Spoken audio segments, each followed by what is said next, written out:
Hello students, today we are going to discuss a very important and a very beautiful poem of class plus 2 written by Stephen Spender, an elementary school classroom in a slum.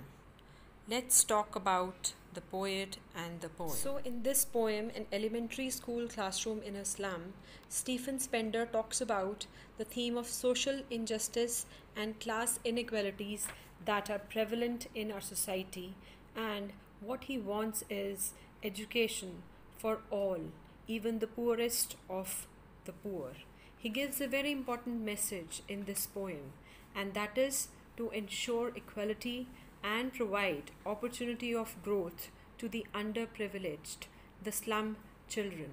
He wants to reduce the gap, he wants to bridge the gap that is there between the rich and the poor, the so-called haves and the have-nots.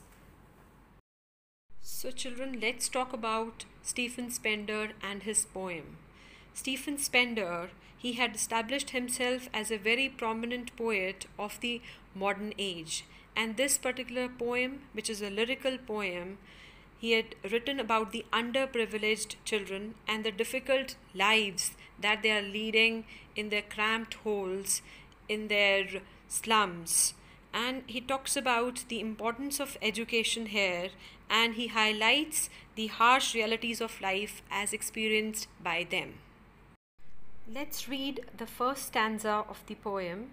He says, "Far, far from gusty waves, these children's faces like rootless weeds, their hair torn round their pallor, the tall girl with her weighed down head, the paper-seeming boy with rat's eyes."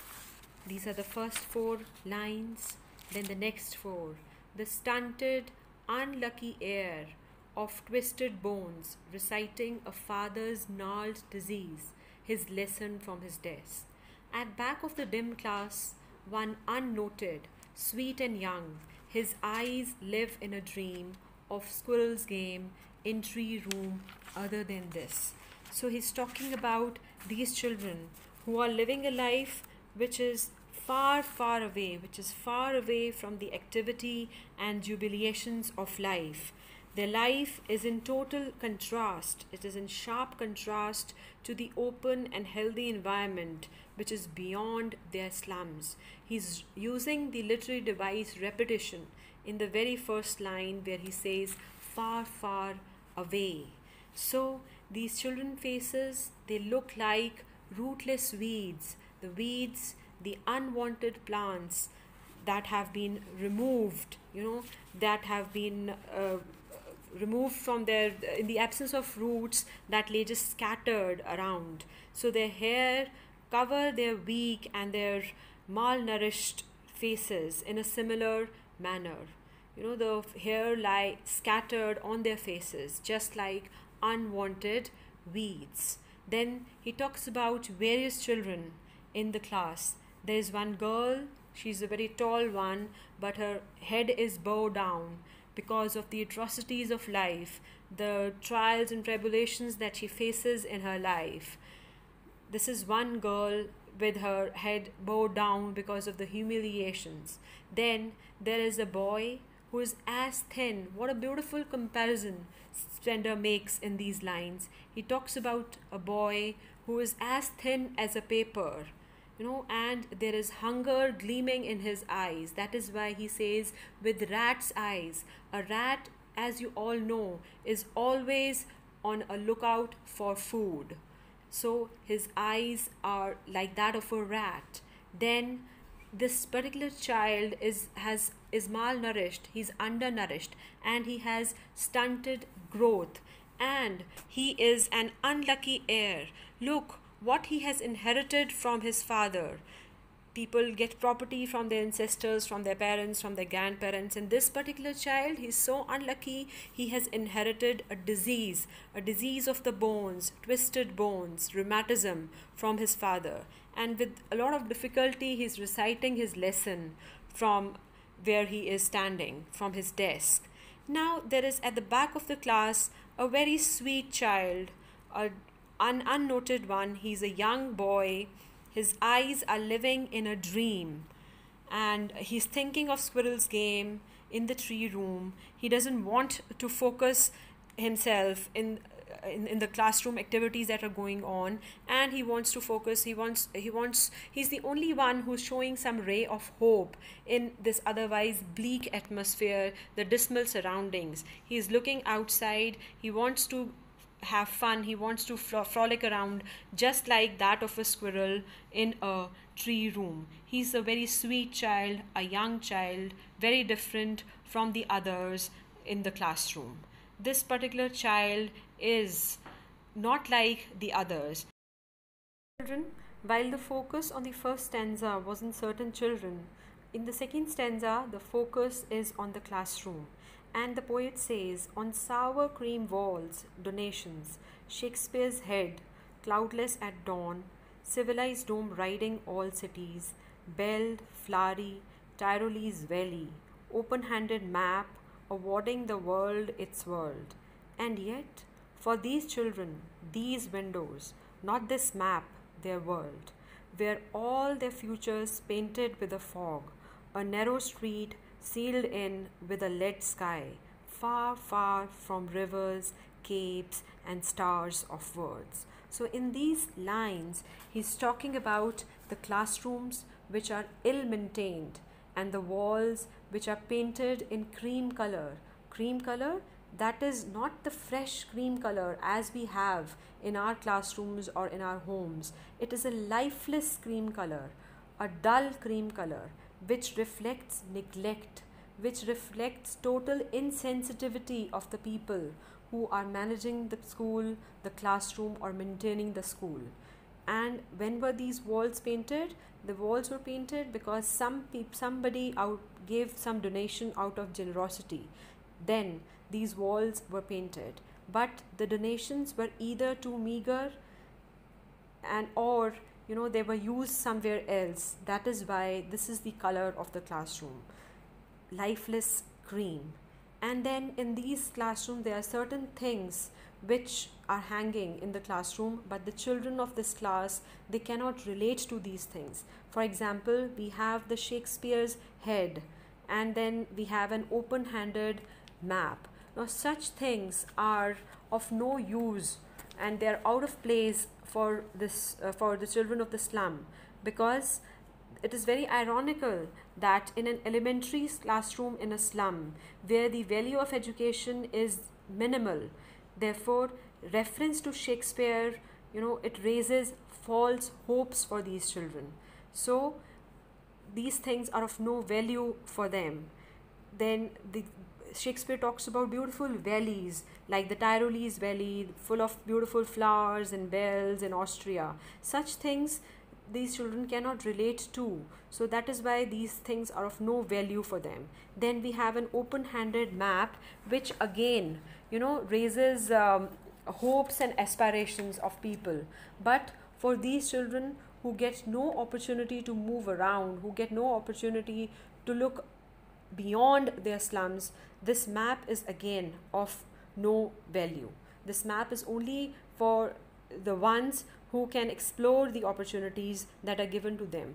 But these poor children, these underprivileged children, don't get any opportunities. So for them, only their windows, they can see their world only through their windows. And what do they see outside through their windows? It's a whole world which is full of garbage, a kind of a situation where animals and human beings are coexisting. So this map is not their world. Their world they can see only through the windows of their dismal classrooms, and their entire future is painted with a fog. It is dull, it is unclear, it is uncertain, and there is a narrow street which is sealed with a lead sky, a sky which is again black and dull, which offers no light to them, which is far, far away from rivers, capes, and stars of words, which is far, far of these things like beauties of nature, like rivers, capes, and even stars are.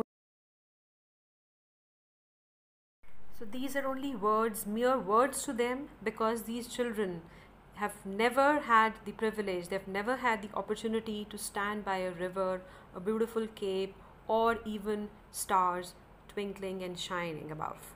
Now we'll move on to the third stanza, which says, surely Shakespeare is wicked, the map a bad example, with ships and sun and love tempting them to steal, for lives that slyly turn in their cramped holes from fog to endless night. On this slag heap these children wear skins peeped through by bones and spectacles of steel with mended glass, like bottle bits on stones.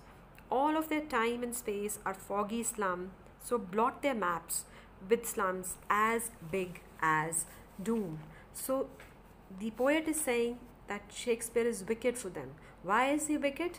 Because the wisdom of Shakespeare, his knowledge, or the beauty of literature has no value. It holds no value for these underprivileged children.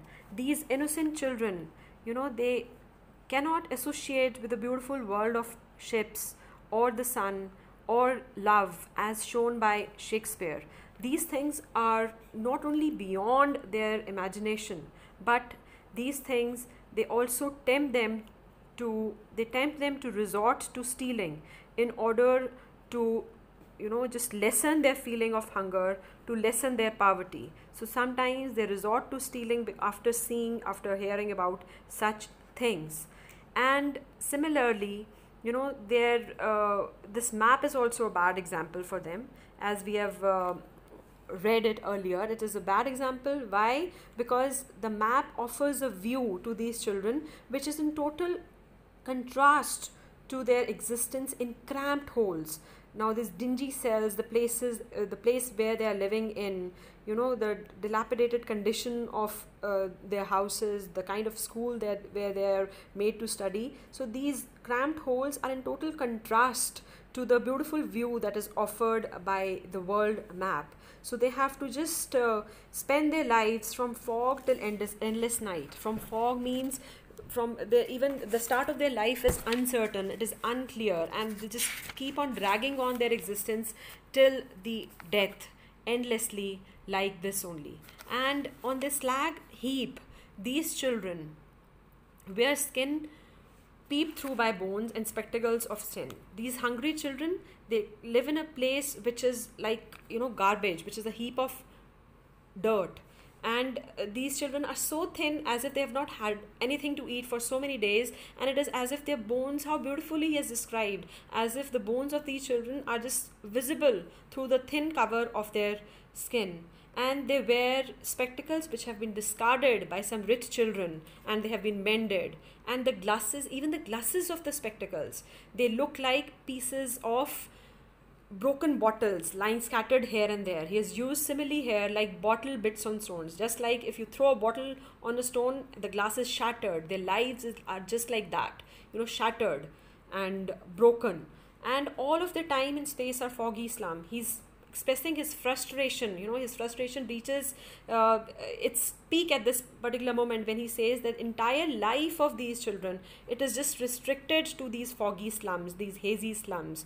And the beautiful scene have on the maps of the classrooms, they should be blotted. Why should they be blotted? Instead, they should have pictures of slums. The maps should have pictures of slums. Why? Because these children have to live in those slums throughout their lives, and the other people don't even know about the slums. So these slums are massive, and they are scary as doom, as death. They are no less than death for these children. And the actual world is actually, the world which is beyond their slums is actually meaningless for them. So the poet sees these filthy slums as big as doom. So let's discuss the last stanza, wherein the poet says, unless governor, inspector, visitor, this map becomes their window, and these windows that shut upon their lives like catacombs. Break, oh break open, till they break the town, and show the children to green fields, and make their world run azure on gold sands, and let their tongues run naked into books, the white and green leaves open. History theirs, whose language is the sun. So here, in the previous paragraph, the poet was very aggressive. Now he has softened a bit, and he's making a request, he's making an appeal to the government, to the governor, to the higher officials, the inspector, the visitors, to make efforts for these underprivileged children, to improve the condition of their school. He wants them to work hard for these little children, for these downtrodden, for these underprivileged children, till the world map, which is displayed in their classroom, becomes a vision of the future for these children. That is why he says the map becomes their window. And these windows, which windows is he talking about here?